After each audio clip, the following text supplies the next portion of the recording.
Eh bien, aujourd'hui, je suis très excité de cette série dans le livre des Actes. On va prendre une pause dimanche prochain, parce que dimanche prochain, c'est quoi? C'est Pâques, on en a parlé, ça va tellement rapidement dans ma tête, on rentre dans le mois de mars. Puis là, je regarde mon calendrier, puis on sort du mois de mars. Alors, je ne sais pas où est-ce qu'il est rendu. Des fois, on a eu l'impression qu'on retournait au mois de décembre avec l'hiver, puis que là, finalement, c'est le printemps, puis là, c'est... Eh bien, on est vraiment dans la joie de pouvoir célébrer Pâques ensemble. Il va y avoir l'occasion, comme on l'a dit, le vendredi saint et le dimanche de Pâques. On veut faire de quoi de spécial dans le vendredi saint. On veut réfléchir, et c'est une belle occasion pour chacun d'entre nous. Si vous êtes disponible, si vous avez un ami, invitez quelqu'un. Et les deux événements vont être les bienvenus, que ce soit pour invités ou non invités. Le vendredi saint, on va vraiment s'arrêter sur la crucifixion. Alors, dans le vendredi, on va s'arrêter, on va prendre le repas du Seigneur, on va se rappeler de ce que ce symbole représente pour nous. Et on va, le dimanche, oui, vendredi soir, à 7 heures, de 7 heures à jusqu'à ce qu'il y ait du monde. On ne mettra pas le système d'alarme, ne vous inquiétez pas, il n'y en a pas. Alors, dimanche matin par la suite, ça va être sur la résurrection. Et les deux sont connectés ensemble, les deux sont fondamentales, les deux sont deux piliers. On les a séparés dans ces deux temps-là. Alors, prenez ce temps de considérer dans votre agenda et autres. Ça va être une occasion plaisante parce que notre sœur Janine va venir, Dieu voulant, peut-être dans le week-end ou l'autre d'après, à titre de membre, parce que nous pouvons vous accepter comme membre officiel de l'Église d'Alma. On a déjà eu le résultat. Alors, on se réjouit. Merci Seigneur. Hey, c'est bon, ça amène. Et donc, c'est ça, c'est le grand événement qui s'en vient. Et ici, présentement, dans la série, on est dans Actes chapitre 15. Et dans Actes chapitre 15 est un point qui est important, qui est primaire. Et je l'étudiais, puis cette semaine, je trouvais ça tellement pertinent pour ma vie. Et je réalise, et j'ai une conviction, que le Seigneur veut te dire quelque chose à toi spécialement. Comme si que dans ma prière, puis je suis convaincu que le Seigneur a organisé dans la série des occasions pour vouloir adresser quelque chose à chacun d'entre nous. Et à travers cette prédication, je partage des éléments. Il y a tellement de choses à dire. Notre frère Rénal a sorti cette évidence de l'unité, la place de vivre ensemble quelque chose. Mais ce qu'on va découvrir ici, c'est la liberté que nous pouvons expérimenter avec Jésus. Et cette liberté-là, elle est facile à dire amen. Parce que qui ne veut pas de liberté?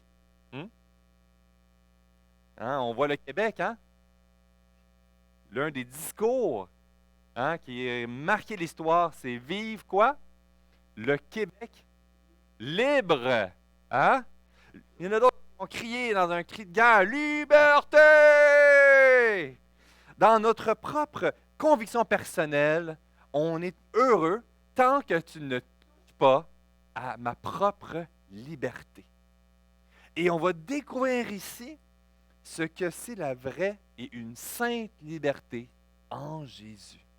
Quelque chose qui est beau, quelque chose qui est bon et qu'on a besoin de goûter ensemble. Et l'enjeu ici qu'on découvre à travers la liberté, c'est le contexte de l'établissement de l'Église.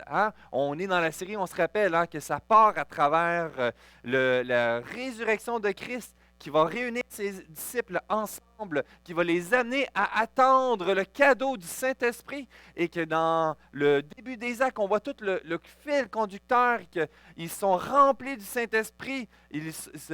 La communauté de chrétiens est annoncée à travers l'Église d'Antioche. On découvre que l'expansion va aller vers l'extérieur et ça va aller vers les nations et que toutes les références font un rappel qu'il n'y a rien de nouveau depuis le début. Le peuple d'Israël était appelé à rayonner auprès de toutes les nations et que tous allaient être appelés parmi ta culture, ton contexte. Il va y avoir un reste qui va réunir pour former une nouvelle identité. Et que c'est des enfants de Dieu, appelés des disciples de Jésus, chrétiens, qui vont se réunir dans la forme de l'Église locale. D'une liberté qu'on va découvrir dans ce plan-là. Et on pourrait dire, ce qui est incroyable, c'est que tu vois le courant de la mission. Puis j'espère que dans notre propre cœur, on va s'emballer, s'exciter à vouloir vivre l'évangélisation. De vivre l'importance d'être un disciple qui rayonne par le témoignage de voici ce que Dieu fait dans ma vie. Il peut faire cette même chose dans ta propre vie. Et à un moment donné, il y a une tension qu'on va découvrir, c'est que l'Évangile va produire de la croissance. Et une croissance rapide apporte son lot de défis. Une croissance rapide apporte un lot de défis parce qu'on va réaliser qu'il y a des gens qui vont arriver de plein de contextes. Ils vont être enthousiastes, ils vont être convaincus. Et là, il va y avoir des gens qui vont embarquer et embarquer. Et là, quand il y a une croissance rapide avec des gens convaincus, enflammés, mais tous convaincus, et certains qui sont convaincus, mais pas de la même chose, ça peut commencer à aller dans des directions différentes. Et c'est ce qu'on découvre ici dans Acte 15, à travers l'expansion de l'Évangile, à travers l'établissement d'Église dans les nations, on découvre un choc de titans et certains vont arriver pour vouloir faire des réformes et revenir sur des bonnes fondations à leurs yeux. Mais est-ce que c'était des bonnes fondations?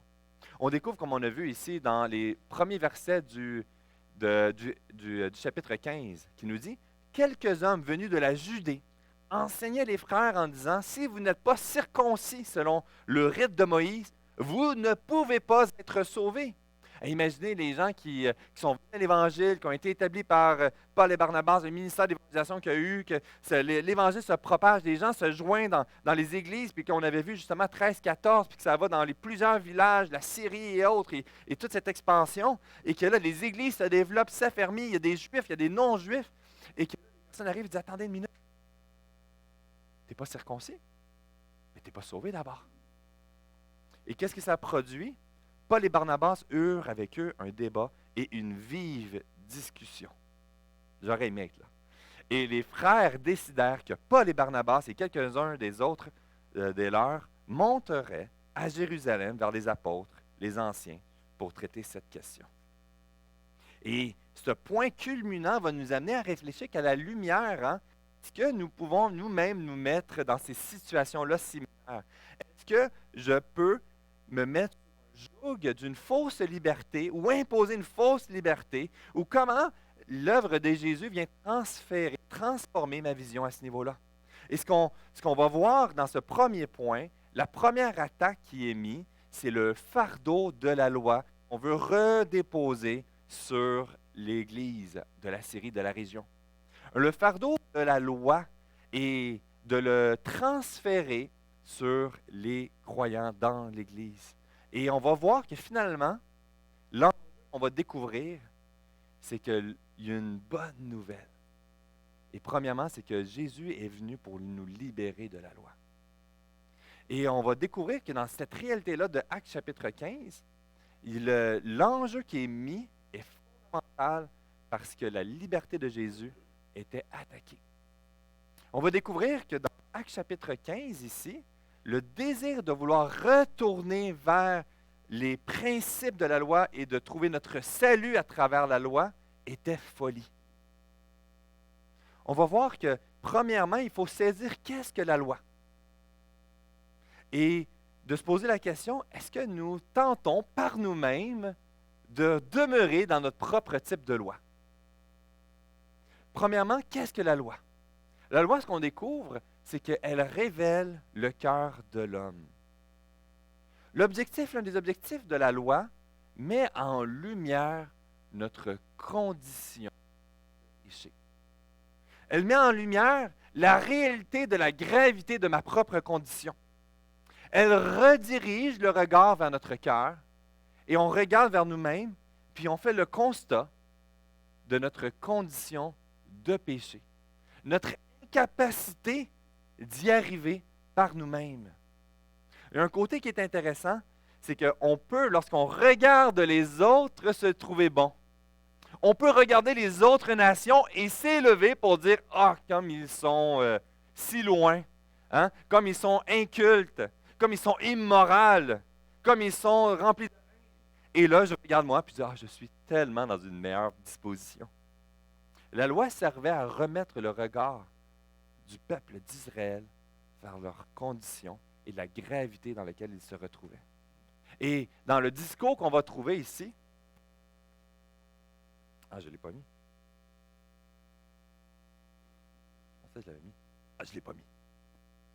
Qu'on va voir par exemple ici, Romains 3,20, « Nul ne sera justifié devant lui par les œuvres de la loi, puisque c'est par la loi que vient la connaissance du péché. » La loi vient donc nous amener à mettre en lumière la réalité de notre nature corrompue par le péché. La loi vient donc mettre en lumière notre incapacité d'être sauvés par nous-mêmes. Et tout le système de la loi nous conduit dans des rappels de plein de formes d'une attente d'un salut parfait et complet en Dieu qui va venir accomplir pour nous. C'est intéressant, il y avait dans un séminaire qui formait des enseignants auprès de notre séminaire, puis il y avait un théologien qui était messianique juif, et il expliquait donc de profession rabbinique, puis il expliquait un peu que l'idée de la loi, du respect de la loi, c'est un peu comme monter une échelle pour se rapprocher de Dieu. Et que dans le respect, on monte des marches de plus, on descend des marches de plus, on remonte des marches de plus, on descend des marches de plus, mais ultimement, Dieu est dans le ciel, puis l'escalier, l'échelle, elle a une limite. Il va jamais réussir à atteindre le ciel, mais il se rapproche le plus près. Puis l'un des constats, c'est effectivement, la loi seule ne peut pas nous amener dans une restauration complète. On a besoin de quelque chose. Cette mise d'imposition, de chercher notre espérance en accomplissant des choses, à trouver sa valeur de son salut, de trouver cette paix à travers des règles, n'est que folie. Dans le verset 10, il nous dit ici, « Maintenant donc, pourquoi tentez-vous Dieu en mettant sur le cou des disciples un joug que ni nos pères, ni nous n'avons pu porter? » Un lourd poids de la loi seul que l'histoire nous démontre, ce n'est pas possible à le porter par nous-mêmes. C'est le danger ici qu'on découvre de la réalité ici, une forme de légalisme, d'imposer, de transférer sur autre et de trouver soit sa valeur, soit son salut. De se l'imposer sur soi-même, dans nos accomplissements et nos réussites personnelles, et là, ici, ce qu'on découvre, de l'imposer auprès des autres. On découvre que donc, cette tentative d'amener la loi pour se justifier devant Dieu est contre le plan de Dieu qui établit la loi. Ce n'est pas la loi qui va venir nous sauver. On va voir ici qu'au contraire, la loi va venir révéler le vide du cœur de chacun d'entre nous. Ah, c'est ici, je suis sûr. Ah, c'est ça. Ce verset-là. Ça met donc en lumière que la loi, oui, montre premièrement notre réalité pécheur, mais ensuite va mettre en lumière notre incapacité à remplir ce vide. Il y a une réalité qu'en respectant la loi, en dirigeant mon regard, je prends conscience qu'il y a un vide qui ne peut pas être rempli par moi-même. Ça vient mettre en lumière notre besoin d'un sauveur. Le piège, c'est de se sécuriser dans le faire et de passer à côté. Parce que rien de ce que je pourrais faire ne sera suffisant. Il y a un vide unique dans notre cœur. Et on va tenter de le remplir de plein de façons. Mais ultimement, la forme du vide, c'est la forme exacte de ce que l'œuvre de l'Évangile veut venir remplir. Et rien d'autre ne pourra remplir ce vide-là. Ça met en lumière la réalité que la conséquence du péché en Adam et Ève est venue corrompre tout notre être au complet. On voit notre corps qui souffre. On voit ce reflet de notre corps visible, de notre âme qui souffre. On voit la réalité évidente que dans notre propre relation avec Dieu, même si j'ai toutes les meilleures intentions, cette relation souffre. Elle est affectée par la gravité du péché. Je n'ai pas la relation directe avec Dieu comme j'aimerais avoir. Et même si je faisais la vie la plus pure devant lui, ce ne sera jamais suffisant. Et dans cet élément-là, donc, c'est pour ça que cette loi qui met en lumière ce vide, qui est insuffisant et qui pointe vers Jésus, que c'est lui seul qui veut le remplir. Et c'est lui seul qui peut le remplir. Et ça l'apporte ici dans Romains 10, verset 4. Christ est la fin de la loi pour le salut de ceux qui croient. Il y a un message d'espérance. Et tout le processus d'avant est inconfortable, mais important. L'inconfort de la prise de conscience de la gravité de la situation où je me retrouve. L'inconfort de la gravité que tout ce que je vais essayer de faire n'est jamais suffisant et Dieu va ne jamais le regarder favorablement pour mériter mon salut. Malgré mes intentions et mon intensité. Est-ce que j'en ai fait assez? Non. Est-ce que je le mérite? Non. Mais là, il y a une œuvre qui vient mettre en évidence que je peux venir, avec cette prise de conscience de ce besoin, m'agripper et m'abandonner à Jésus et le laisser remplir ce vide que la loi est venue révéler, que la loi est venue montrer mon incapacité de le remplir. Tout cet aspect dans l'Ancien Testament, dans l'Ancienne Alliance qui est transmis, qui a été donné à Israël, qui joue ce rôle spécifique dans le plan de Dieu et que ça nous conduit vers Jésus. C'est pour ça qu'on dit que tout l'ensemble de la Bible nous oriente vers Jésus. De la chute dans Genèse, il y a déjà les fondations du salut qui va venir en Jésus. Et par la suite, toutes les règles qui vont être instituées, instaurées, puis que les Juifs, on va voir le peuple d'Israël qui vont tenter de respecter ces règles, puis s'élever, puis qui vont tomber dans la religiosité, puis qui vont rajouter de nouvelles règles de plus en plus lourdes et de plus en plus élevées afin de respecter ces règles-là et honorer le plan de Dieu. Mais que dans leur cœur, ils ne sont pas venus s'abandonner. Et dans leur cœur, tu vois, qu'ils ne reconnaissent pas cette usine à pécher. Dans notre propre cœur, on a cette manufacture qui continue. Jusqu'à un jour, on va être libérés. Mais ici, ce qu'on découvre, c'est que tout nous orientait vers l'Évangile de Jésus-Christ. Et le plan de la loi qui est établie, il venait nous amener cet empressement à s'agripper. Et une chose qui était claire dans cette réalité-là, donc, c'est que le régime de la loi était maintenant terminé. C'est pour ça que dans l'établissement de l'Église, il n'y a aucun enseignement qui était mis de retourner dans les principes de la loi, de respecter telle fête, de respecter telle règle. On va voir dans ce coulement-là, il y a un choc. Certains Juifs d'origine pharisien, ils vont venir pour vouloir remettre des balises, pour rehausser la réglementation juive, pour les mettre sous le joug, les judaïser. Mais l'accomplissement de la loi avait eu son lieu, avait été accompli. Et maintenant, on est rendu sous le régime, pas de la loi, mais de la grâce. Et la loi ne permet pas d'obtenir la justice, mais la foi en Jésus le permet. C'est pour ça qu'ici, on peut maintenant dire que c'est par la grâce du Seigneur que nous croyons être sauvés de la même manière qu'eux. Et qu'à travers cette grâce, donc ce n'est pas comme l'argument du début, de le faire, mais c'est d'approprier le besoin de Jésus dans notre vie. Pour Romains 8:1 qui nous dit « Point de condamnation pour ceux qui sont circoncis, pour ceux qui respectent les règles, pour ceux qui sont sous la loi. Non! Point de condamnation pour ceux qui sont en Jésus. » La loi, donc, elle est fondamentale. Elle est essentielle pour nous pointer vers Jésus.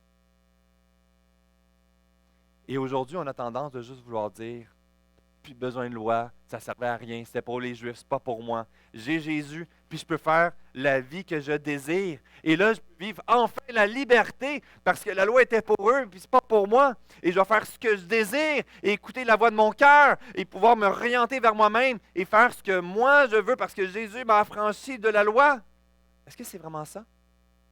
On découvre que Jésus va venir nous libérer. Oui, du fardeau de la loi. Mais il vient nous libérer de notre propre fausseté. On recherche une liberté à la mauvaise. La réalité ici, pour chacun d'entre nous, c'est que le cri de vivre un Québec libre, on a envie de dire vivre un Benoît libre. Vivre chacun notre nom libre. On aime faire ce qu'on désire. On n'aime pas lorsqu'on est restreint dans nos désirs. Quand notre corps diminue, il y a comme une lutte avec notre corps parce qu'il ne nous suit pas, puis qu'on voudrait avancer plus vite, puis on ne peut pas. Quand on a de l'opposition qui ralentit dans la direction qu'on veut aller, tout d'un coup, il y a une réaction qui sort, inexplicable, d'irritant, de manque de patience. Notre meilleur ami peut devenir une fraction de seconde un ennemi. Un membre de la famille proche qu'on a grandi ensemble, tout d'un coup, bang! venez à la maison, vous allez voir 5 enfants. Vous allez voir 5 enfants en parfaite harmonie, puis tout d'un coup, c'est la fin du monde, puis le pire ennemi veut s'entretuer. Nous, on vient juste de partir un 30 secondes, là, ça va super bien, on jase ensemble, on entend du bruit, on ouvre la porte, et là, c'est la guerre, ça hurle. Qu'est-ce qui est arrivé? La liberté prise par l'autre. L'autre a revendiqué quelque chose qui était dû. Vous allez voir le laboratoire chez nous. Il y a une illusion de croire que ce que je désire faire, eh bien, c'est automatiquement ma liberté et que tout ce que je désire est bon. Une illusion de croire, pour certains qui vont à lire, que l'Évangile est un lourd fardeau. Fais ce que ton cœur désire. Je le dis souvent, puis ça me fait réagir, mais écoute à l'intérieur et laisse-toi guider par tes pulsions, par tes passions, ou rebelle-toi. Même un film d'enfant qui était appelé La femme, c'était Rebelle, puis c'est élevé. Fais ce que tu veux, rébellion! La fausse liberté. Il y a une illusion qui est là en fonction de ce que nous pouvons percevoir. Parfois, mes antennes sont faussées et je cherche la liberté à la mauvaise place. Parfois même, ma définition de liberté n'est pas la bonne. Et je cherche quelque chose et je ne la trouve pas et je suis insatisfait. Je perds ma joie parce que j'ai mal compris ce que représentait la liberté. Jésus nous a libérés du joug qui nous a rendus libres en lui. Mais découvrons de quel... Premièrement, il nous enseigne dans Jean 8, verset 34, « Quiconque se livre au péché est esclave du péché. » Faire la vie que tu désires, tu n'es pas libre. Tu te mets esclave sous celle-ci. La liberté de ton salut est venue nous donner l'option, la possibilité, nous a affranchis, a brisé les chaînes de ce péché-là, et nous ne sommes plus appelés à demeurer dans celui-ci. Le péché du contrôle, le péché de la convoitise, le péché de l'appât du gain, le péché de la recherche de la richesse, de toutes les facettes. Il y a cette idée qu'on va essayer, puis ultimement, on devient esclave, et ça va venir affecter notre raison d'être, ça va venir affecter nos aspirations, ça va venir affecter notre joie. Notre joie va venir reposer sur quelque chose, et tant que nous ne l'avons pas, nous ne l'aurons pas. Il y a une mise en garde, il y a un appel. Fais attention, il y a des fausses libertés qu'on va croire et on va chercher à s'y agripper. Et ça va nous éloigner de la véritable liberté que Christ est venu nous affranchir et nous donner. Cette fausse liberté qu'on va chercher dans le péché. Cette fausse liberté qu'on va chercher qui va produire, mettre en lumière ce vide. Il y a le libéralisme. On va dire, Jésus est suffisant, tu es sauvé, fais ce que tu veux maintenant. Ou c'est pas grave. Et on va même banaliser l'importance de la parole. Tu es sauvé, évangélise, évangile. Maintenant, tu n'as pas besoin de reste. On m'a déjà dit, je connais l'évangile, je sais maintenant tout ce que j'ai besoin de savoir et c'est terminé. Et oui, tu as saisi cet élément-là qui est un aspect de l'évangile, mais le plan de Dieu est beaucoup plus grand. Et il y a une œuvre qui va accomplir dans ta propre vie. Et ici, dans ce courant que nous sommes confrontés, moins ici dans notre région, mais dans d'autres régions, de plus en plus, on va remettre en question l'importance de la Bible. On va remettre en importance l'urgence de se réunir dans l'Église, dans la communauté. Il y a des éléments qu'on va vouloir vivre notre propre liberté, puis on va voir la Bible qui va venir attaquer. On va voir l'Église qui va venir attaquer notre liberté. On va voir d'être en relation avec des frères et des sœurs va venir attaquer cette liberté. Et ultimement, ça nous éloigne de la véritable liberté en Jésus-Christ. Une liberté qui n'a pas la même définition que ce que nous pouvons avoir ici sur la terre. Mais une liberté qui est bonne à goûter. On le voit ici dans le vide de cette illusion. Et 1 Pierre 2,16 nous dit, étant libre, la liberté un voile qui couvre la méchanceté, mais agissant comme des serviteurs de Dieu. Notre liberté, donc, nous apporte à goûter quelque chose que nous n'avions pas goûté auparavant. Dieu veut faire quelque chose dans ta vie. Il veut manifester une œuvre que tu n'as pas goûtée encore. Qui veut faire contexte à toi, dans ta saison de vie à toi. Il y a quelque chose de bon qui veut faire ressortir. Et on a besoin, ici, dans cette mise en lumière de cette lutte, entre ma recherche de ma propre définition et de chercher celle que Dieu veut faire manifester dans ma vie, dans ma réalité, dans mon contexte aujourd'hui même. Il y a quelque chose de bon. Et ici, ce qui est intéressant dans ce concept de la recherche de cette liberté, eh bien, le joug dans lequel les pharisiens, ceux qui étaient les religieux, qui voulaient imposer à travers la circoncision ou autre, l'histoire de l'Église nous montre que de pleines tentatives, on a tenté de retourner sur ces jougs-là. On voit dans l'histoire de l'Église, on est retourné sur des principes, sur des règles d'une lourdeur. On voit l'un des points critiques de la réforme avec les réformateurs est venu justement attaquer cet élément-là de ton salut n'est pas à travers les œuvres. Il y a une liberté que tu peux expérimenter à travers Jésus. Ne trouve pas ta valeur sur ce que tu fais, trouve-la en Jésus et à travers ce qu'il va accomplir dans ta vie. La définition que les réformateurs ont ressortie, c'est la liberté chrétienne signifie que personne ne peut nous condamner si le Christ est pour nous. La condamnation éternelle, le jugement que tu ne pourras pas être avec Dieu, nous avons cette liberté à travers l'œuvre de Christ complètement. On va découvrir donc à travers ici, dans l'Église locale, on va avoir une communauté très différente. On va avoir des gens qui vont avoir des arrière-plans différents. On va avoir des gens qui vont avoir des préférences différentes. Et il y a une liberté parce que ce qui va nous réunir ensemble, c'est l'œuvre de Jésus. C'est l'œuvre de Jésus qui est en train d'accomplir quelque chose unique dans ta vie à toi, qui est en train d'accomplir quelque chose dans ma propre vie. Et qu'ensemble, on veut goûter, on veut être témoin de ça. On veut laisser les uns les autres nous laisser diriger. On va se mettre esclave à Christ et en étant esclave à Jésus, on va goûter quelque chose d'incroyable. C'est quelque chose que dans ma prière, qu'on puisse goûter un peu plus jour après jour. Ma prière, c'est qu'on puisse le goûter ensemble. Et ce que Jésus veut nous faire goûter à travers cette liberté, c'est un des aspects, c'est la division. L'un des dangers dans l'Église qui s'affermit, qui grandit, c'est qu'on va se mettre des fardeaux sur nous-mêmes et les transférer aux autres. On va mettre une lecture de comment devrait être l'Église. On va voir une lecture de comment le Seigneur, j'ai ma conviction qu'il désire m'utiliser, ma vision de ce que devrait être l'Église locale, ma vision de comment que je devrais exercer mes dons et les imposer dans l'Église. Et ça va devenir un lourd fardeau pour moi-même. Ça va devenir un lourd fardeau les uns pour les autres.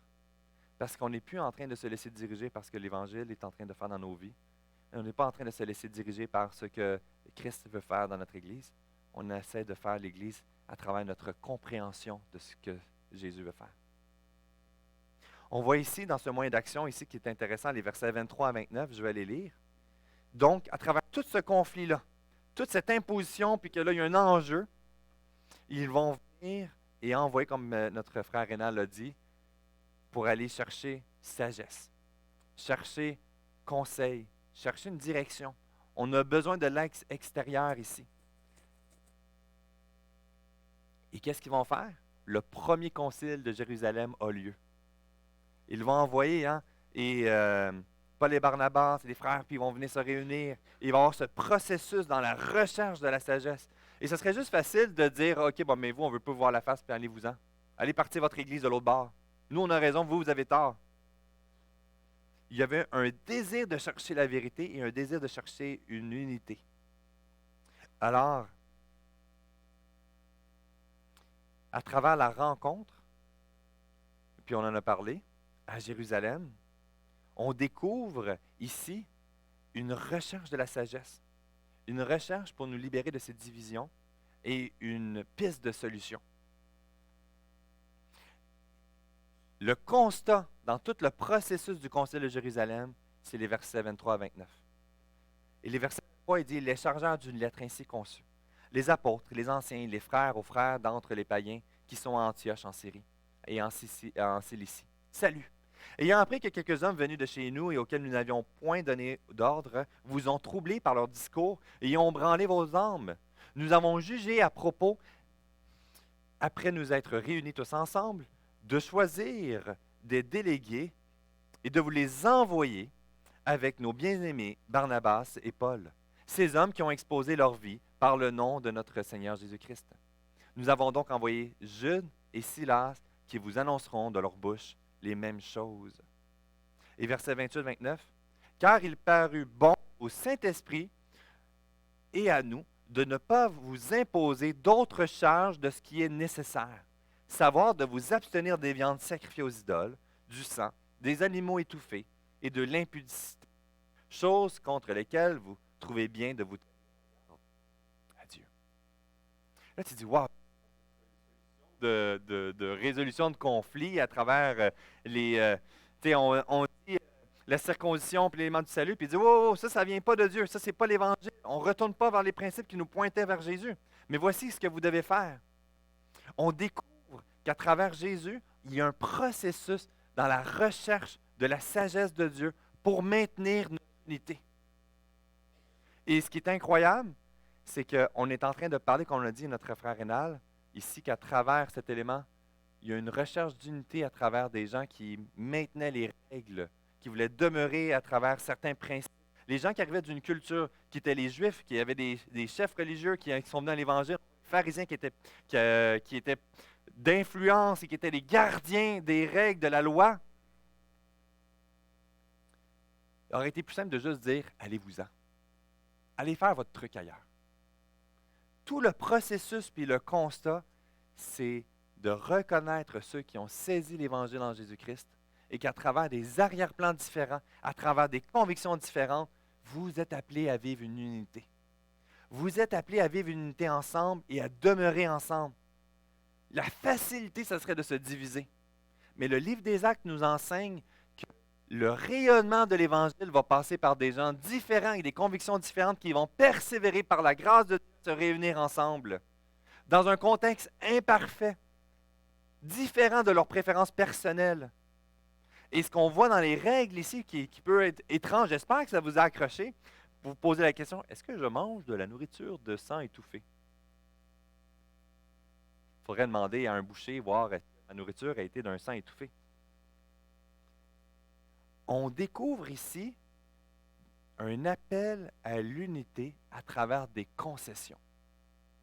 L'Église d'Antioche de Syrie était près de synagogues et il y avait des Juifs religieux qui étaient présents et eux ont été instruits dans l'importance de ces principes-là. Et le rayonnement, ça serait vu comme un scandale. Et l'un des points fondamentaux dans la façon que l'Église se réunissait, c'était comment? C'est à travers la communion qu'ils avaient ensemble. Ils avaient les repas qui étaient ensemble réguliers.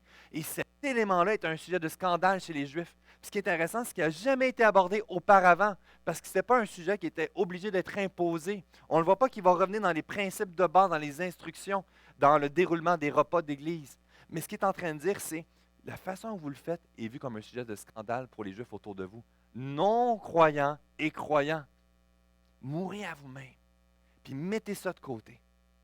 On va découvrir que la liberté en Christ va amener que j'ai des convictions, il y a des choses que j'aimerais, j'ai des préférences, mais ce n'est pas grave. Je vais les mettre de côté pour le rayonnement de l'Évangile. La beauté d'une Église, c'est qu'on va mourir à nous-mêmes, puis qu'on va chercher à faire des concessions dans des points secondaires. Où est l'Évangile attaqué ici? Nulle part. Mais les points que les gens ont voulu, les chefs religieux auparavant, ou ceux d'influence juive, attaquer l'Évangile. Il y a un discernement qu'on est appelé ici à discerner quels sont les éléments dans notre propre Église, quels sont dans ma propre vie les chevals de bataille que je serais prêt à prendre, puis que finalement l'Évangile n'est pas attaqué. Finalement, je devrais mourir à moi-même puis laisser aller parce que le rayonnement de l'Évangile est plus important que ma façon de voir comment l'Église devrait être, comment mon adoration est dans mon optimal. On a tous des préférences différentes et je suis certain que si on faisait une entrevue, on verrait tous en fonction de nos arrière-plans, de nos bagages, de nos convictions, de nos interprétations. Et ici, c'est un puissant rappel à nous-mêmes. L'unité sur le mental.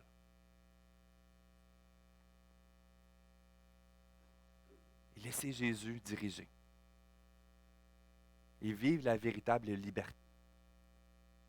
Une liberté divine qui est là. de laisser goûter ce que Dieu veut faire en t'humiliant, en mourant toi-même. Et ça, ici, c'est quelque chose qui est impossible à vivre par nous-mêmes. Ça se vit à travers la grâce. Il y a une culture de grâce qu'on a besoin de vivre dans ma propre vie. Sinon, c'est une question de temps avant que ça brise. À un moment donné, on va être trop étiré, on va être trop en colère, puis on va juste s'en aller. J'ai besoin de goûter la grâce de Jésus dans ma propre vie, jour après jour. J'ai besoin de me rappeler qui je suis. Racheté par le sang de Christ. Que je ne le mérite pas. Qu'il y a des choses que j'ai faites, que j'étais convaincu que c'était correct, puis à la lumière de la parole de Dieu, j'ai pris conscience que j'étais dans le champ. Puis que Christ m'a aimé. Il a été patient à mon égard. Il m'a accueilli. Je suis sauvé. C'est pas parce que je peux sortir mon CV puis montrer devant Dieu toutes les bonnes choses que j'ai faites, puis enfin, je suis sauvé grâce à mon curriculum. C'est mérité à mon égard. Et j'ai besoin de la vivre. C'est comme la graisse qui fait fonctionner tout l'engrenage ensemble de l'Église. Albert Mohler, c'est un homme que j'ai en très grande estime, qui a pris en charge un séminaire aux États-Unis, qui était tombé dans le libéralisme, qui avait tombé dans des dérives. Et il est revenu sur les principes fondamentaux des Écritures. Grande réforme, l'Évangile au centre, l'autorité des Écritures. Il dit ici, en vivant une époque de déni doctrinal généralisé et de confusion théologique intense, les chrétiens qui pensent doivent relever le défi de la maturité chrétienne. Même au milieu d'une urgence théologique, nous devons régler les problèmes avec un esprit exercé et un cœur humble. Encore, dans les urgences, dans les différents théologiques, dans les différents de faire, lorsque ça va trop vite ou que ça ne va pas assez vite, ma nature va réagir et ça va être le ça ne. Ici, il dit un cœur humble, afin de protéger ce que l'apôtre Paul a appelé le trésor qui nous a été confié. Seigneur Dieu, c'est lui qui a appelé cette Église. C'est lui qui nous a appelés chacun d'entre nous. Si on est ici ce matin, c'est qu'il le désirait. On a chacun une valeur à ses yeux. On est chacun d'entre nous un outil qui désire nous réunir ensemble. L'ennemi, vous pensez qu'il veut ça? C'est sûr que non. Il va tout faire pour briser ça. Puis je suis le premier dans mon propre cœur que je vois que des fois je réagis tellement fort. J'entends de quoi, puis ça me blesse profondément. Puis là, je passe par une loupe de colère, frustration. Là, je décortique ce qu'elle a dit, je discrédite ce que la personne a dit. Puis là, j'ai besoin de juste faire cette loupe-là dans ma propre vie. Puis de repasser par les filtres de l'Évangile. De repasser par les filtres de la grâce.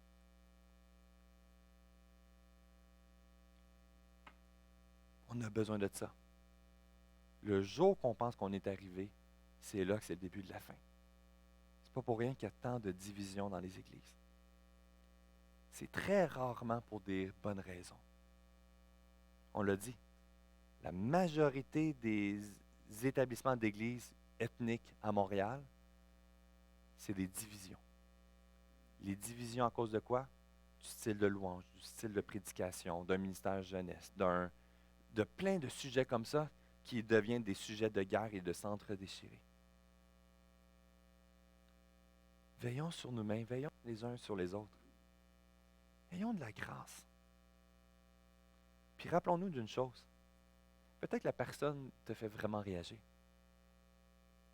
Pense à quelqu'un dans ta tête là, que tu trouves c'est dur. Puis imagine-toi, peut-être que c'est ton voisin pour l'éternité au ciel. Comment travailler aujourd'hui? C'est sûr que tu peux dire qu'il n'y aura plus de péché, fait qu'il va être réglé rendu là. Mais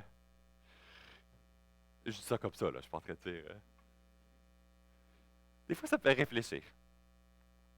Puis l'un des points qui est important ici, c'est que notre liberté qu'on va retrouver en Jésus, est-ce qu'on veut vivre une Église pour le rayonnement de l'Évangile dans notre région?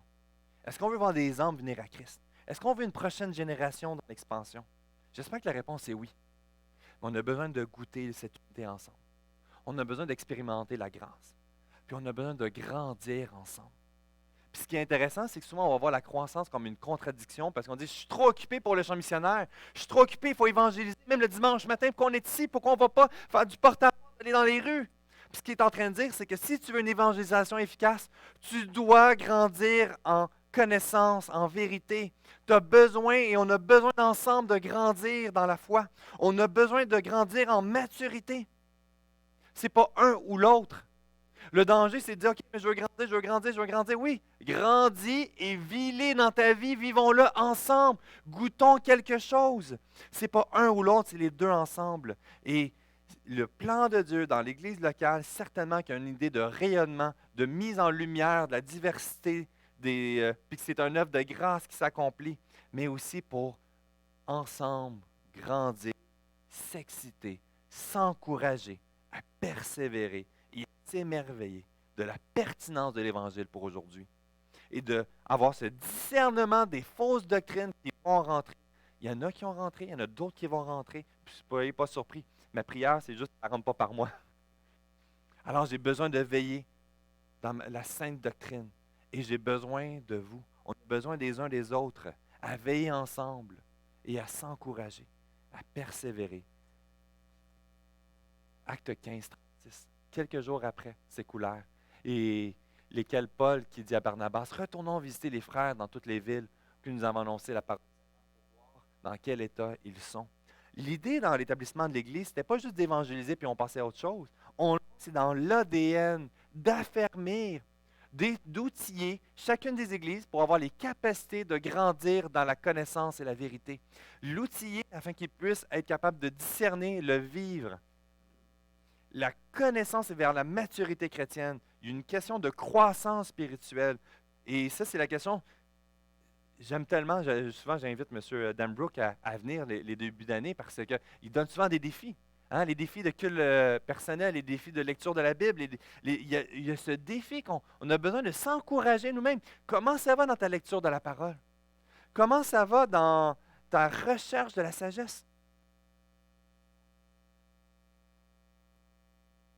De nous encourager ensemble. Puis vous savez, quand je suis tout seul, je suis bien brillant. Mais quand je parle avec d'autres personnes, tout d'un coup, mon plan ne fait pas si clair que ça. On a besoin des uns des autres. On a besoin des uns des autres à chercher ensemble à la bonne direction. Je reprends ici, Albert Mohler nous dit, les chrétiens d'aujourd'hui sont confrontés à la tâche redoutable de définir la stratégie à adopter pour déterminer quelle doctrine chrétienne et quelles questions doivent être considérées comme prioritaires dans notre contexte contemporain. On appelle à être vigilant, à discerner, à mûrir et à être capable de réfuter les fausses doctrines, à être capable de ne pas laisser rentrer ce qui est séducteur, qui est attirant.